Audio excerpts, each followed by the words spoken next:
My name is Addison. I'm an intern at the Wyandotte Nation Cultural Center, and today I'll be interviewing Chief Billy Friend.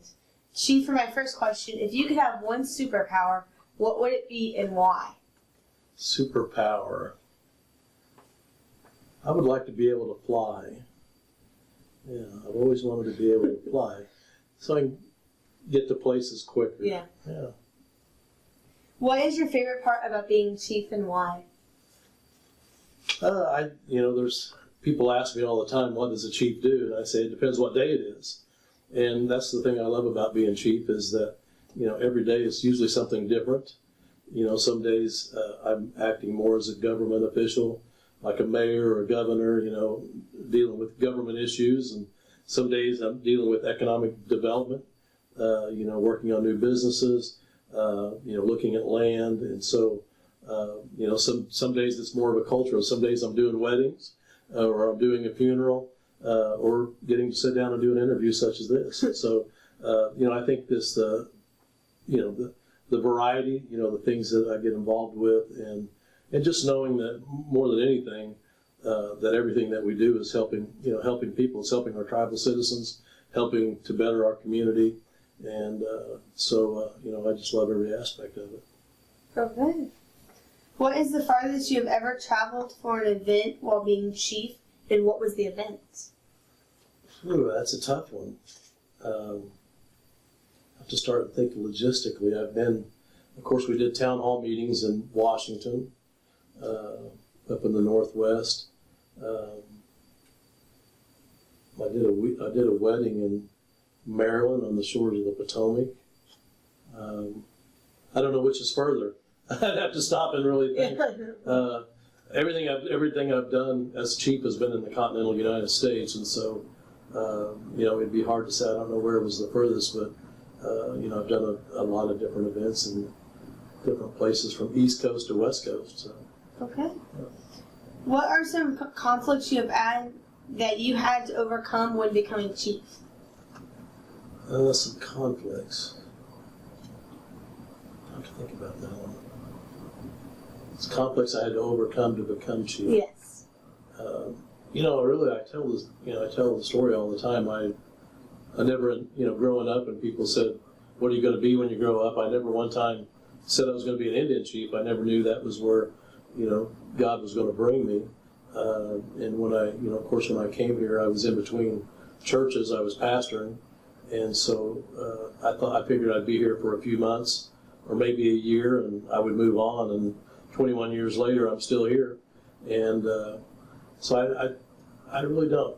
I really haven't had any conflicts. I think right now I feel like I'm where God wants me to be, and if God wants to move me somewhere else someday, I'll be willing to go. But as far as conflicts, I really can't think of any conflicts I had to overcome. Okay. If you could give tribal members who want to be chief in the future one piece of advice, what would it be? To do it for the right reason. I think the motive is everything. The great thing about our board of directors currently is that, I think that we're all in it. We're doing what we do for others. And, as long as you always put others first and realize, you're not in it for you. We're in it for what we can do for other people, to help other people. That would be my advice. That if you want a title and that's what you're looking for, then you're probably doing it for the wrong reason. If you want to be able to really help people and work together and work together as a tribe, to be able to help other people and help other tribal members, that's what it's about. So.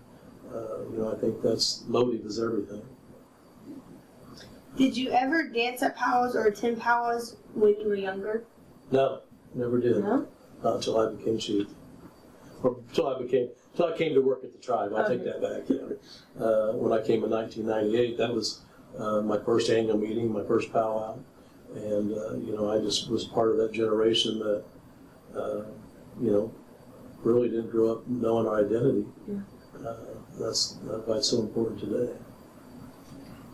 If you could pick one thing as chief that you would like to redo, either something you said or something that happened, what would it be? There's probably a lot of them. I just can't think of them right now. I don't know. There's mistakes. Someone told me one time when I came to work here that, if you're right 51% of the time, you're ahead of the curve. There's probably times that I rushed to decisions that I should have waited longer on, and there's probably times that I didn't heed advice from elders that I probably should have heeded their advice. And as you get older, you learn that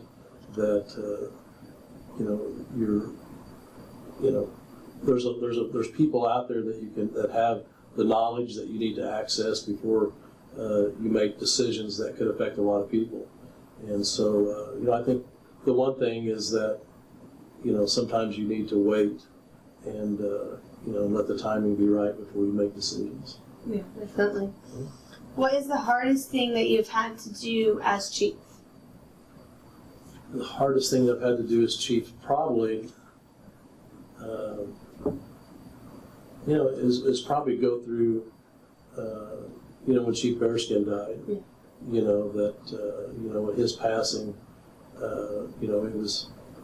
it was always, even though he had resigned as chief, he wasn't there. It was always, Chief was kind of a staple around here. You knew you were always going to see him or he was going to be around. And so, probably one of the hardest things that I had to do is, go through his death and his passing, because he was, he meant a lot to everybody here at the tribe. And, he was a great leader, and nobody wanted to step in, as I made the comment at his funeral. I said, people say, how are you going to fill those shoes? I said, you don't fill those shoes. You're better off putting them in bronze and sitting high up on a shelf, and you spend the rest of your life trying to live up to those. And so that was probably the hardest thing that I had to go through, was his passing. Yeah. What jobs did you have before becoming chief? I came here in 1998. I was the first fitness center manager when we opened Bearskin Fitness Center. And from there, I became the first HR director of the tribe. The tribe was growing, and so before that, all the HR was basically done out of the accounting department. And so they posted for a human resource job, and my boss at the time, our healthcare director, encouraged me to put in for it. And I'd never been an HR director, kind of like being chief. And somehow they gave me that job. And from there I went to Missouri State. Fortunate they had, the School of Business had a 60-hour HR certification course, and went through that certification and got my HR certification. And then right after that, came back. The healthcare director was getting ready to retire. His name was Pat Baumert, and so I came up and sat under him for a few months, and then I became the director of health services for the tribe. I was in that role for a couple of years, and then Chief Bearskin asked me to be the chief of staff, and so I was his chief of staff for a while. From there, interesting trail here, but Chief and the business committee, or the board of directors, had fired the management at the Lucky Turtle Casino. That's when all we had was the Lucky Turtle. And so I went and managed the Lucky Turtle. I managed it long enough to realize I didn't want to manage a casino the rest of my life. And from there I went back to the director of health services. And then in 2006 I ran for second chief and was elected as second chief in 2006. So a variety of jobs. Yeah. And they were all very beneficial. It let me really see the tribe from a lot of different places, and to be able to see how the tribe operates, both on the government side and the economic development side. Do you think all those jobs helped you when you finally became chief? Yes, it really gave me appreciation for what everybody does, and it let me appreciate from maintenance to housekeeping to all of our department heads. I realize that they are in their position because they know what they're doing. my job is to stay out of their way and let them do their job, let them do what they're best at. And so, realize that as chief, your role is a role of support and encouragement, and to sit down and solve problems as a group of leaders, and that's the best way to solve issues and solve problems is to get, people in the room that know these things and, get all the information out and take that information and make decisions collectively. Good.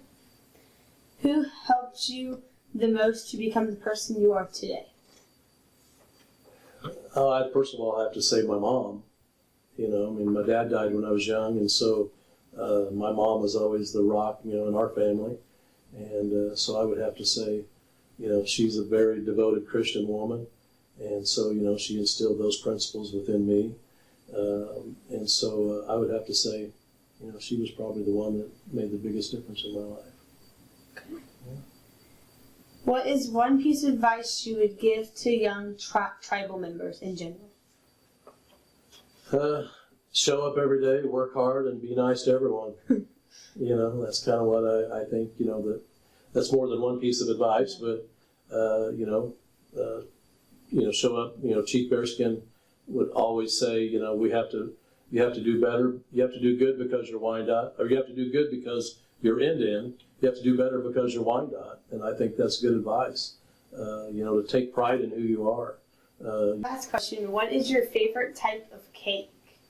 That's a tough one because I like all cake. I don't think I've ever met cake I haven't liked. It's weird because it's a Jell-O cake. A Jell-O cake. It's a cake that's, you ever seen a Jell-O cake? It's a cake. I don't know how. I've never made one, but it's just got whipped cream for frosting. But usually on my birthday, I want a Jell-O cake. Okay. So thank you for your time, Chief. You're welcome. And this is Addison Butcher signing off.